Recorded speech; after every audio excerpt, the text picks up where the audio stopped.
Hey everyone, welcome to Therapy Connections, the podcast where real therapists give you the highlights of the things we say in therapy and provide some skills, education, and ideas about how to feel better. This is not a replacement for traditional therapy, but can serve as a tool for refreshing and learning between sessions. Thanks for joining us. Hello, everybody. Thank you for coming to this episode of Therapy Connections. Today, we're going to talk about another thinking error, and this one is shoulds.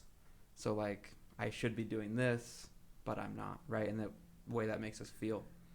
So, when you think about shoulds and people using shoulds, where do you guys want to start? I would say that we see this one a lot in therapy. People come in and tell us that they have that feeling that they should be doing something. But a lot of times that kind of thinking just makes us feel really, really bad because we think we should be doing something, but we're not doing that thing. Yeah, I don't know that there's a whole lot more to be said to that other than I tend to probably get a little more philosophical and ask the question why that's something they should be doing.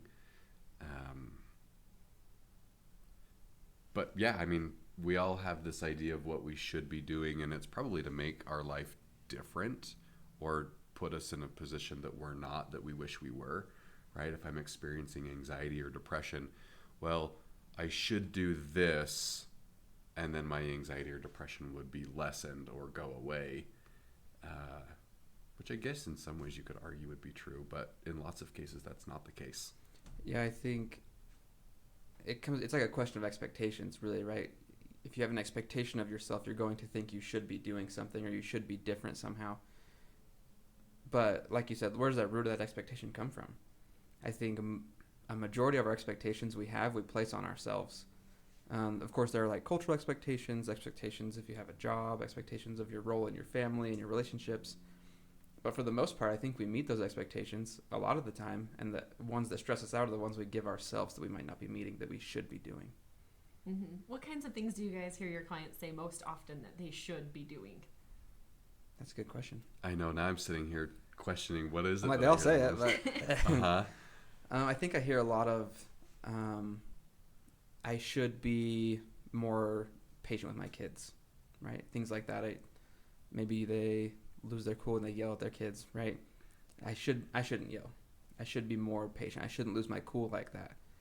And sometimes you have to challenge that expectation, right? And be like, okay, well, if you've got three-year-olds running around and you lose your cool once, is that such a big deal, right? Kind of like the role reversal we talked about last time. But yeah, I think things like that, a lot of expectations of being the perfect parent or the perfect spouse. I should be kinder. I should be a better person. Yeah. Although if I had three-year-olds running around, I think I'd be losing it all. For sure. I hear a lot of I should be doing this thing when people are talking about being productive. There's something I should be doing right now to be productive. And sometimes that's even after a long day of work.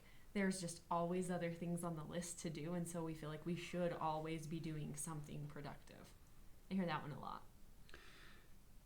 This is a thought that's just forming, so you guys are going to have to help me out with this. But one of the things I feel like I see fairly regularly is things that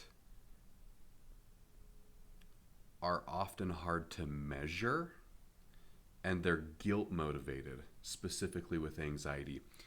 If I think about an example, it might be something like, I should not be having these thoughts about so-and-so because that makes me a bad person, right? I shouldn't compare myself to others, but I can't help it. We should probably talk about social media at some point in this, or not, because I get on a rant. But it's like a guilt-motivated, but not necessarily a behavioral thing. I should be a better person and not compare myself to others or something like that, because then that would make me a better person. And I feel like I see that a lot, which I think can be really tricky to challenge, because sometimes those thoughts are just there. Well, and some people might be listening to this and thinking, what's the big deal? Why would it even matter if I was telling myself I should or shouldn't do something? Because in all honesty, if you're trying to be a good person, then there are specific things that would be reasonable to expect yourself to do. The problem isn't that you expect yourself to do some of these things or expect yourself not to.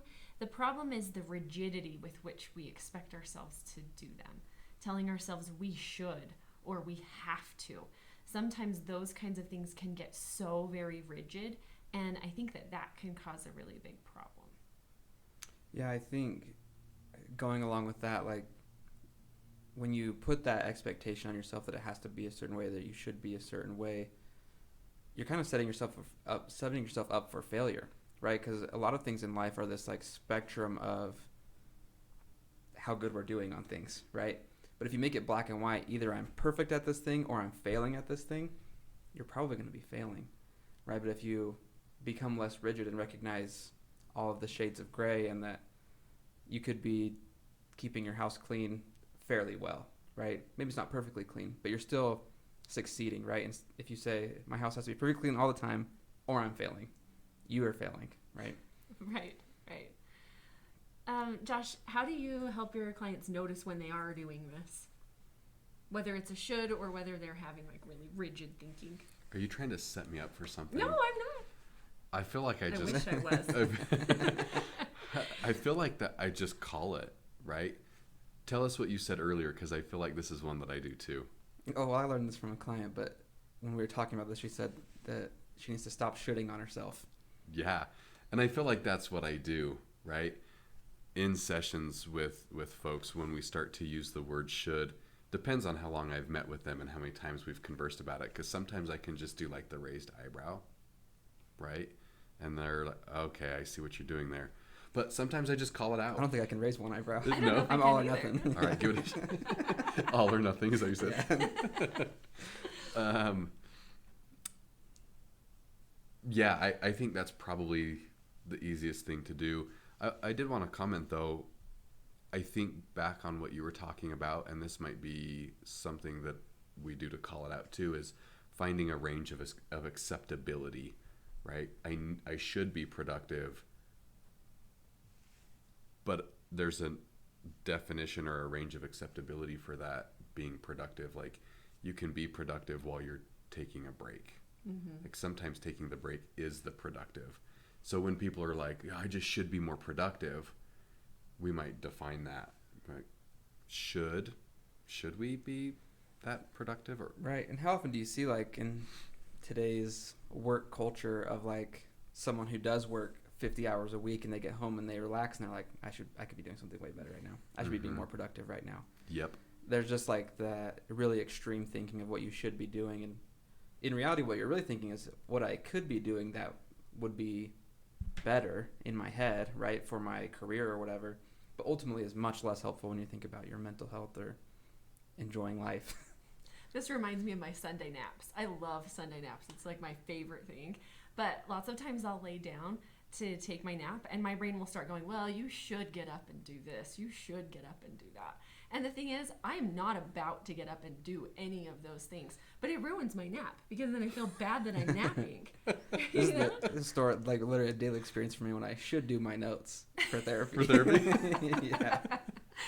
Right. But I mean, lots of times we'll sit and we'll say all those shoulds to ourselves. It'll be all this really rigid thinking. Then we don't even get up and do what it is we're telling ourselves we should do. So instead, we lay there and do the thing that is probably not as productive. But then we feel bad that we're laying there doing it, you know? I feel bad that I'm taking my Sunday nap. And if we could get a little more control, a little better grasp of these shoulds and find a way to get rid of them, it could help us a lot, because my nap would be a lot more relaxing if those shoulds weren't all over the place. Yeah, I would enjoy a nap, period, if I could find the time for one. And I'm just impressed that she finds a time for a nap. I don't know when she sleeps. Right. This is the same person who's texting me and Josh at 6 a.m. like, guys, I have a great idea for the podcast. Exactly, right? Okay, but listen, right now, all I'm saying is don't should on yourself when you nap. That should probably be the skill for the week, right? Don't should on yourself. If you catch yourself telling yourself all of the things that you should or shouldn't do, maybe you should just take a break from saying that, right? Yeah, I like to replace it with, like, it would be nice if I was doing these other things, but right now I'm just taking a nap. It would be really cool if I was working 10 more hours this week, but I'm not, so I'm just going to relax. right?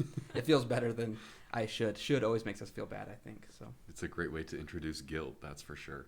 yeah. For sure. Well, thanks everybody for joining us on this episode. Think about how often you say should. Pay attention to how often you're telling yourself you should do things or should not do things, and recognize the way it makes you feel.